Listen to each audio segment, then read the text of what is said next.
54 years after a mom vanished without a trace, workers made an astonishing discovery in her yard. It's a cold morning in Pennsylvania, and contractors are hard at work outside a Pittsburgh home. But when they look beneath the deck of the century-old property, they discover something sinister buried in the dirt. For decades, a strange mystery has haunted the neighborhood, and now the grim truth has finally been revealed. Built at the beginning of the 20th century, the two-story red brick house sits on Black Street in the northeast of the city, and in 2018 it was the subject of a substantial renovation project. But when the owners instructed workmen to tackle the rear of their property, something that would forever taint their dream home was uncovered. There, hidden beneath the deck in the backyard, contractors discovered a set of human bones. But who could have met such a strange and grisly fate? As investigators rushed to identify the remains, they stumbled across a secret that had been kept hidden for more than 50 years. For retired cop Therese Rocco, it was a chance to finally lay old demons to rest. In 1964, her friend and neighbor Mary Arcuri had vanished while leaving a husband and children behind. According to some, she'd simply fled a broken marriage, but other rumors suggested a far more sinister explanation. And half a century later, human remains were discovered in the backyard of the Arcuri's former house. But would they finally lead to the truth about what really happened to Mary? As Rocco joined forces with the Pittsburgh police to get to the bottom of the mystery, a bizarre story began to emerge. Historically, of course, it would be far from the only time that a missing person mystery has been solved uncomfortably close to home. For example, in December 2017, Marcia Eubank revealed the truth about what had really happened to her husband Howard. He'd been missing for 6 months by that point, but his wife knew more than she was letting on. Back in 1994, Marcia had married Howard, who was already the father of 2 adult sons, and for more than 20 years they lived together as man and wife. By 2017, they were residing in Coventry Township, a small community in Northeast Ohio. But Marcia shocked their neighbors by suddenly informing them that Howard had left. According to reports, Marcia and Howard's marriage was troubled, although there was little to suggest that they'd call it quits. Nevertheless, she insisted that her husband had moved more than 1,000 miles away to Houston, Texas. Marcia claimed that he'd begun a new life working as a driver.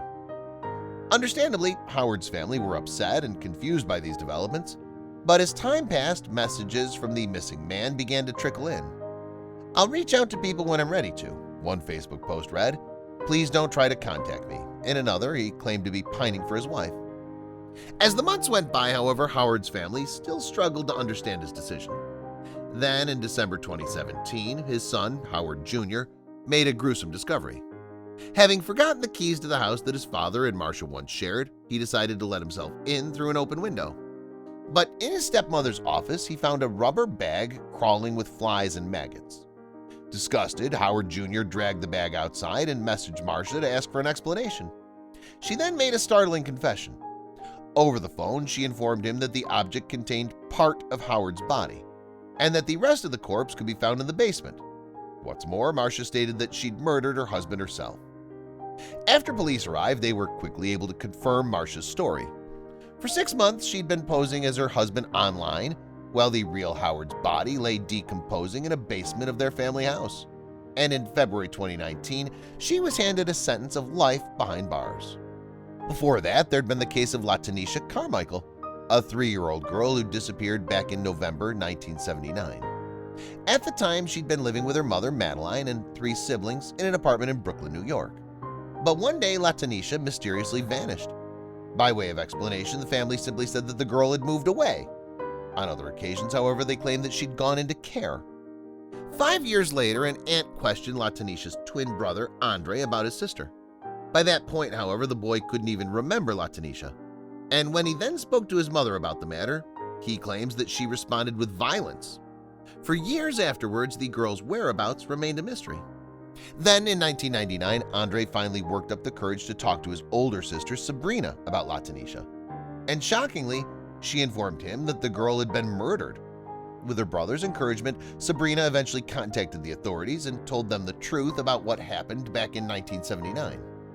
According to Sabrina, she'd witnessed her mom, Madeline, and Gregory, the oldest Carmichael child, beating LaTanisha to death. Afterwards, she claimed they'd stuffed the girl's body into a suitcase and hid it in their apartment. For years, Sabrina had been too afraid to speak about her little sister's gruesome fate.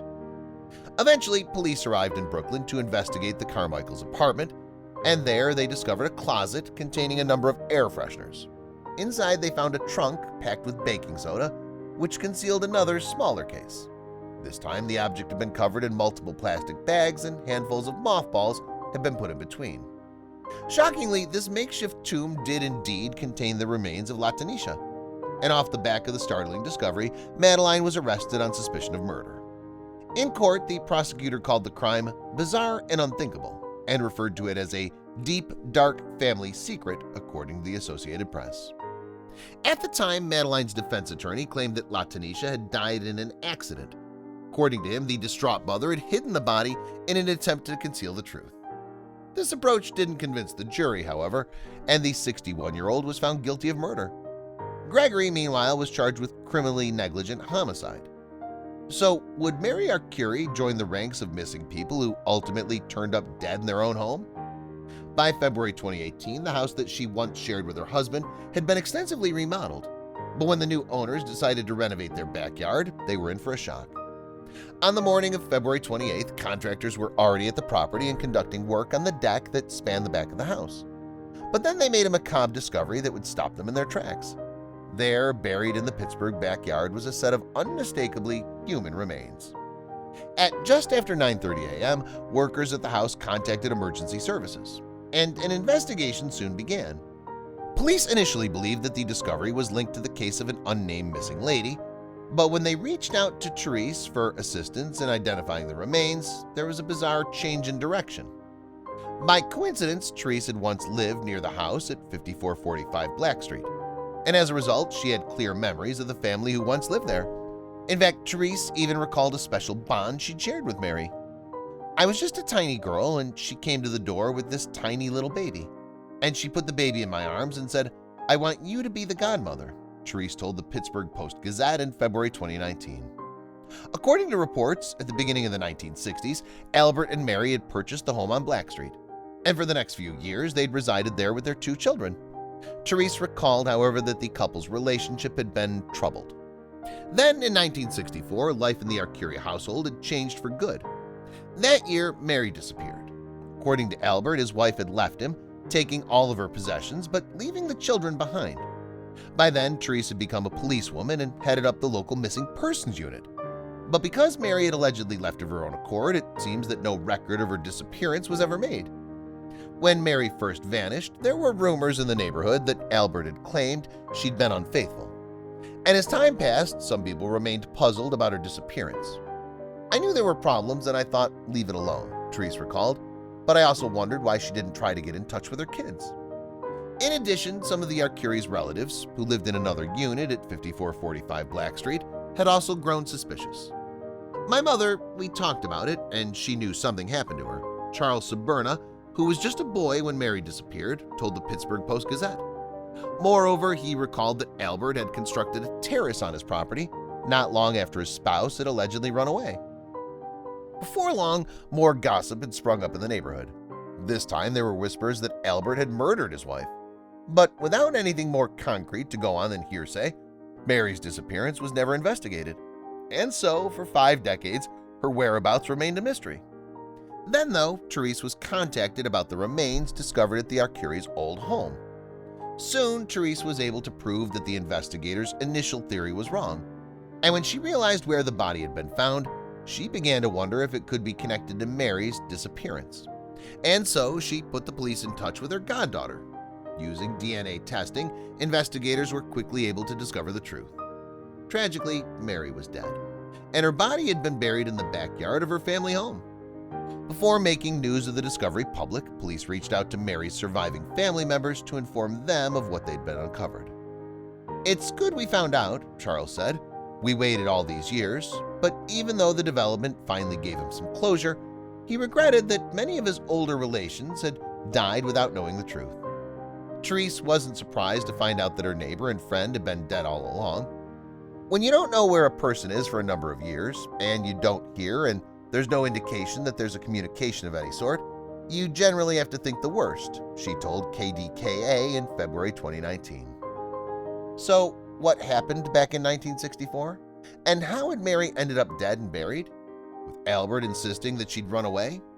Well, according to Charles, his great-uncle had been a harsh man who hated children. But was that enough to consider him capable of murdering his wife? In contrast to Charles' recollections, however, Therese remembers her neighbor as a mild-mannered man. And even though she accepts that Mary's death was suspicious, she still struggles to believe that Albert could have been behind it. "I never in my own thoughts believed this woman had left," she admitted, "and I could never believe that this man had any involvement in her disappearance." According to investigators, Mary's remains consisted entirely of bones by the time they were discovered, and in the state of decomposition, it's difficult to determine the cause of death. However, they noted that there were no signs of injury, which in turn meant there wasn't enough evidence to deem the case a homicide. Sadly, then, the mystery may remain forever unsolved. 1 year after Mary's disappearance, a tragic story had appeared in the Pittsburgh press. Apparently, Albert's car had veered at high speed into a local car dealership around the corner from his home. According to the report, the accident had been fatal and Mr. Arcuri passed away at 40 years of age. Therese believes that Albert may have committed suicide by intentionally orchestrating the collision. "That accident was deliberate," she told KDKA. "He rammed his car on Baum Boulevard into that building, and it was determined that he had no reason to do that. Had the guilt-ridden man been involved in his wife's death and then killed himself just a year later?" For Therese, such an idea is hard to accept. "Even to this day, it's difficult for me to believe he could have killed her, or anyone for that matter," she explained. "The mere fact that he buried her right under their home and continued to live there with his 2 children is almost unbelievable.